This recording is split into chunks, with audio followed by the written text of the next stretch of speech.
একটা মেয়ে একটা ছেলেকে অনেক ভালোবাসতো। হঠাৎ তাদের মধ্যে অনেক ঝগড়া হয়। মেয়েটা অনেক সরি বলে, কিন্তু ছেলেটা রাগ করে থাকে। হ্যালো বন্ধুরা, আসসালামু আলাইকুম। আমি আপনাদের সাথে কিছু কথা শেয়ার করব। তো চলেন শুরু করি। একটা মেয়ে একটা ছেলেকে অনেক ভালোবাসতো। হঠাৎ তাদের মধ্যে ঝগড়া হয়। মেয়েটা অনেক সরি বলে, কিন্তু ছেলেটা রাগ করে থাকে। সারা রাত মেয়েটা ছেলেটাকে কল দেয়, সরি বলে। এভাবে সকাল 10:30 বাজে ছেলেটার ঘুম ভাঙে। মেয়েটার মেসেজ দেখে ছেলেটা সাথে সাথেই কল দিয়ে অনেক কল দেয় এবং SMS-এ বলে, ঘুমিয়েছিলাম, সরি। কিন্তু ছেলেটা জানতো না যে মেয়েটা ফাঁসির দড়িতে ঝুলতেছে। থাকতে কদর দাও প্রিয়, ভালোবাসা সুন্দর। স্ত্রী স্বামীর প্রয়োজন, মাত্র প্রিয়জন না। আঘাত দিয়ে যে স্বামী ঘুমিয়ে যেতে পারে, চোখে পানি দেখে যে স্বামী মুখ ফিরিয়ে নিতে পারে, সেই স্বামী আর যাই হোক আপনাকে কখনোই মন থেকে ভালোবাসবে না।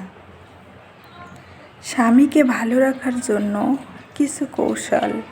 স্বামীর সাথে নরম কণ্ঠে কথা বলবেন ও স্বামীর সাথে হাসি মুখে স্বাগত জানাবেন ও পরিষ্কার পরিচ্ছন্ন ও সুবাসিত থাকবেন। স্বামী বাইরে থেকে আসলে স্বামীর সামনে সাজুগুজু করবেন। স্বামী ঘরে এলে আলতো করে আলিঙ্গন করে দেবেন। সকালে কাজে যাওয়ার আগে স্বামীর কপালে চুমু দিবেন। মাঝে মাঝে স্বামীকে বলবেন, তুমি না থাকলে কিছুই ভালো লাগে না। তার পছন্দের খাবার রান্না করবেন।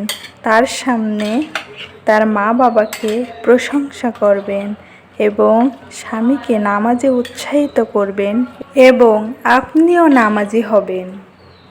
জীবনের সবচেয়ে বড় ব্যর্থতা সাফল্য না পাওয়া নয়, বরং ভুল মানুষকে জীবনসঙ্গী হিসাবে বেছে নেওয়াই।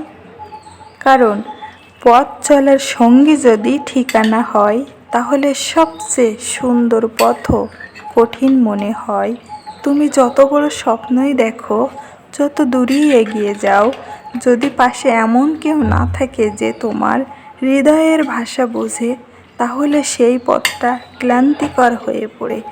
সঠিক জীবনসঙ্গী মানেই শুধুই প্রেম নয়, তা হচ্ছে মানসিক প্রশান্তি, নিঃস্বার্থ ভরসা এবং এক আশ্রয়ের নাম। ভুল মানুষ জীবনে এলে সময় নষ্ট হয়, আর সঠিক মানুষ এলে জীবনটাই বদলে যায়। একটা বাস্তব কথা জানেন কি? কন্যা সন্তান বাবার আয়ু বাড়ায়। মেয়েরা একটু হাসি দিনের শেষে বাবাকে বাঁচার শক্তি দেয়। তার ছোট্ট হাতটি ধরলে বাবার ক্লান্তি যেন গলে যায়। মেয়ের নিরাপত্তা, ভবিষ্যৎ, স্বপ্ন, সব কিছুর জন্য বাবার নিজের ভিতরের শক্তিটা নতুন করে আবিষ্কার করে। এই দায়বদ্ধতা, এই ভালোবাসা বাবাকে আরও কিছু বছর লড়তে শেখায়, আরও কিছু বছর বেঁচে থাকতে বাধ্য করে। তো বন্ধুরা, এটাই ছিল আমার গল্প।